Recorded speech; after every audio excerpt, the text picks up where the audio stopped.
টি শার্টের স্টল। আর এই যে কি করছো, কি ফিউজিং করছো, কি টি শার্ট বানালে দেখাও দেখি দেখি তোমার টি শার্টটা কিরকম হয়েছে। ও টি শার্টটা পরে খেলা দেখবে নাকি? ও করো করো দেখি কিরকম করে করো, একটু আমরাও শিখি দেখে দেখে। ও মেসি লেখাটা তো খুব সুন্দর।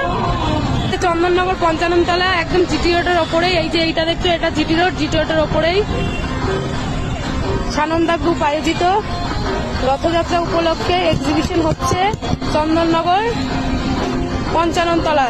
আচ্ছা, কেউ যদি বলে যে তার নিজের মনের মতন পছন্দের মতন ডিজাইন বানিয়ে দিতে, তাহলে তুমি বানিয়ে দিয়ে সেই টি শার্ট বানিয়ে দেবে? যেরকম ইচ্ছা সেরকমই ডিজাইনের টি শার্ট আমরা কাস্টমাইজ করে দেবো। এছাড়াও আমাদের কাছে অনেক ধরনের ডিজাইন আছে, তাহলে এই যে এইরকম আসবে নাকি? এরকম আমি পছন্দ করবো স্টিকার, আর তুমি সেগুলো লাগিয়ে দেবে টি শার্টে, তাই তো? ঠিক আছে।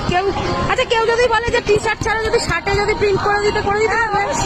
শুধু প্লাস্টিক মেটেরিয়াল ছাড়া সব কিছুতে প্রিন্ট হবে। আচ্ছা, তাহলে দেখি তোমার ফাইনাল টি শার্টের লুকটা কিরকম আসলো। এই যে কাস্টমার দাঁড়িয়ে আছে।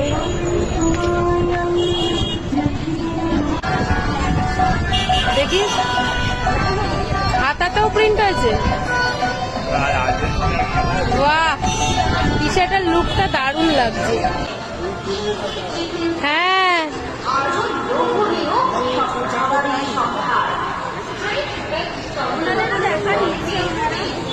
দেবো তো। এখন দোকানে এত ভিড়, আর এই দেখো পেছনটা দেখা।